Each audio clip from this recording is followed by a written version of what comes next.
Nag-alok po ang China ng katumbas ng mahigit 700 milyong pisong halaga ng tulong sa kampanya kontra droga ng Pilipinas. Ayon kay Defense Secretary Delfin Lorenzana, isa ito sa mga naging bunga ng pulong nila kagabi ni na Pangulong Duterte at ang ambasador ng China dito sa Pilipinas.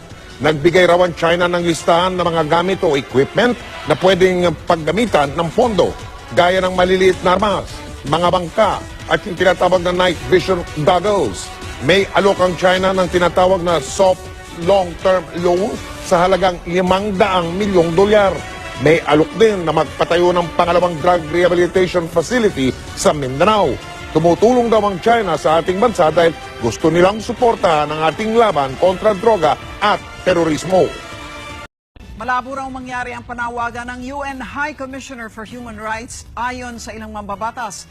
Ayon kay Senator Panfilo Lacson, may immunity ang Pangulo sa kanyang termino. At kahit daw may nangyaring pag-amin, hindi uusad ang kaso sa kahit anong korte kung wala namang ebidensya.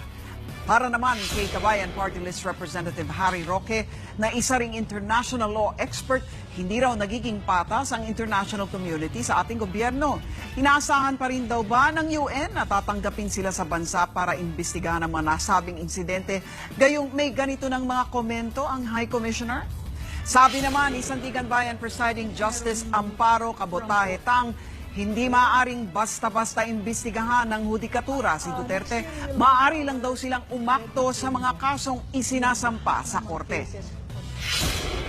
The court is not engaged in investigation.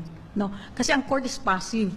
It will only act on cases that are brought before it. Kasi may tinatawag na justiciable cases, diba? Justiciable issue or controversy. So we don't. The court is never engaged in investigation unless it involves its own personnel.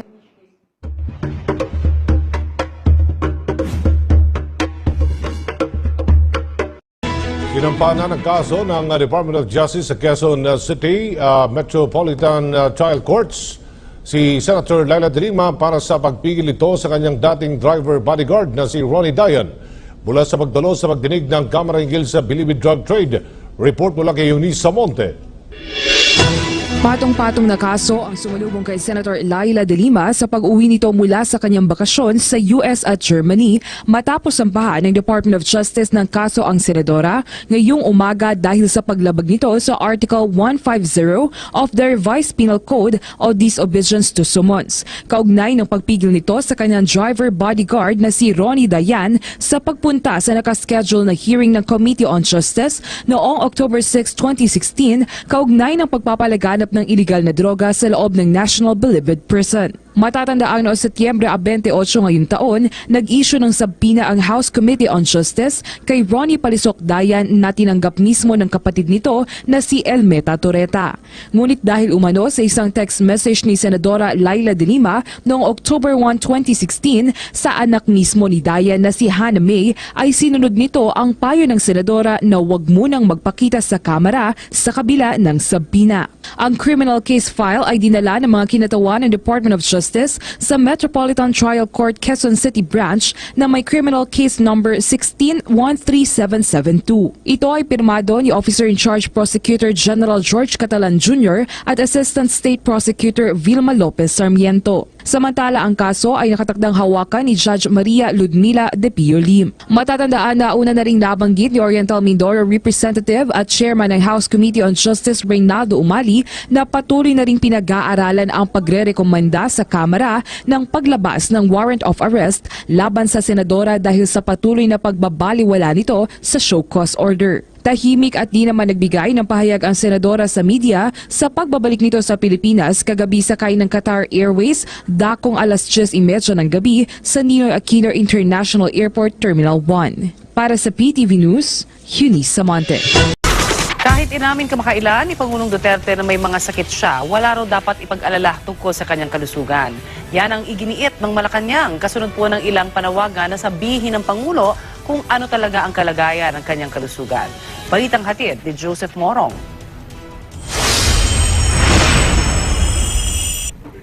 Nakakabahala raw ayon kay Senador Panfilo Lacson ang pahayag ng Pangulo na may mga dinaramdam siya kaugnay sa kanyang kalusugan.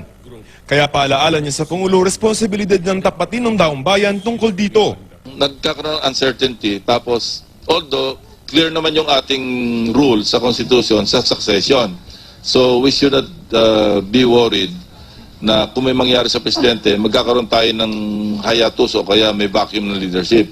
But then, sabi ko nga, siya yung binoto and he should be there until the end of his term. Ipinunto naman ni Senador Leila de Lima na nakasaad sa konstitusyon na dapat sinasabi sa publiko kung may kritikal na karamdaman ng Pangulo. Paano raw masasabi ng palasyo na hindi kritikal ang karamdaman ng Pangulo kung hindi ito naka-attend sa ilang events dati at hindi nakapagtrabaho? Sa isang forum nung isang linggo, mismong si Pangulong Duterte na nagbulgar na bukod sa araw-araw na migraine, may problema din siya sa spine kaya gumagamit siya ng isang uri ng pain reliever. I had a bad sleep. The last one was this. And I hit the cement. I have a lot of issues with my spine. I used to press something here, fentanyl. It's a painkiller. It's being used by patients with cancer. I was only given a fourth of that square thing. Bukod dyan, inamin din ng Pangulong meron siyang Barrett's disease na nakakaapekto sa kanyang esophagus at Berger's disease na nagdudulot ng pamamaga at pagbara sa mga ugat niya sa kamay at paa. Kaya sabi ng tagapagsalita ng Pangulo, bakit pa raw kailangan maglabas ng medical bulletin, gayong ang Pangulo na mismo ang kusang nagsasabi kung may nararamdaman siya. He actually keeps us updated. What do you trust, the paper or his actions? You know, you see him. He's all over the place. Simula nang umupo sa pwesto nitong Hulyo, halos hindi nababakante ang schedule ng Pangulo. Hinahati rin ng Pangulo ang kanyang schedule sa isang linggo sa pagbiyahe sa Maynila at sa Davao. Simula Setyembre nang pumunta siya sa Laos para sa ASEAN Summit, nakakalabing 2 out-of-the-country trips na siya o average na 3 bansa sa isang buwan. Bukod pa yan sa mga out-of-town trips niya dito sa Pilipinas. Pagtitiyak ng palasyo, wala naman daw dapat ipag-alala sa kalusugan ng Pangulo. He goes beyond the mere 8 hours, goes to 14, goes to 16 hours, and still keeps going. Correct. You know, sometimes it just takes God to stop him. Take him seriously in the sense that he doesn't always feel in the peak of health. However, as my doctor said in Philippine Heart Center, he said, much of these things we go through are really wear and tear. I mean, he's 72 years old, give him a break. Joseph Morong, GMA News. Inutusan ni Justice Secretary Vitaliano Aguirre si Immigration Commissioner Jaime Morente na ibalik ang 20 million pesos na bahagi ng 50 million pesos na umano'y na-extort mula sa kampo ng negosyanteng si Jack Lam. Ayon kay Morente, inatasan daw niya si dating Immigration Intelligence Chief Charles Calima na magsagawa ng counter-intelligence operation laban sa mga dating Deputy Commissioner na sina Al Argusino at Michael Robles. Si Argusino at Robles ang kumuha umano ng 50 million mula kay dating Police General Wally Sombero. Ang pera galing umano kay Lam. Dati nang sinabi ni Robles at Argusino na 2 milyon ang ibinigay nila kay Sombero at humingi naman ng 18 milyong pisos Kalima.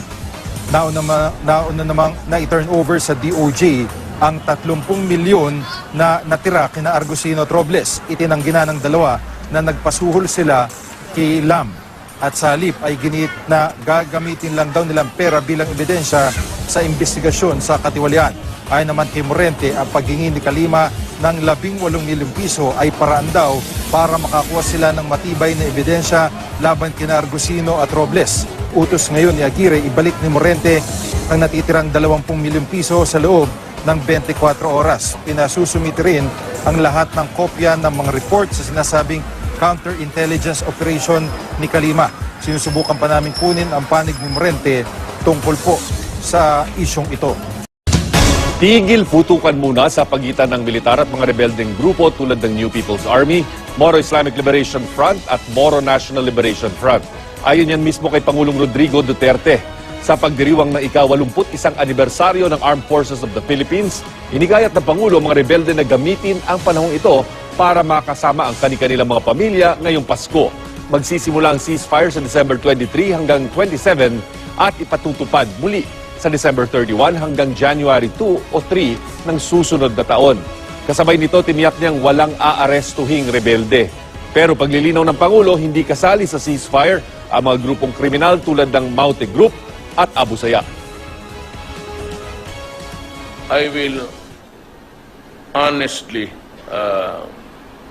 ask you sincerely for a ceasefire sa mga NPA, for the Communist Party of the Philippines, although you did not declare any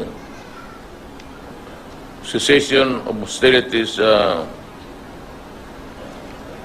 somewhere, I would like to invite everybody, leave your arms where they are ngayon, and you can come down sa syudad, wherever you live, you visit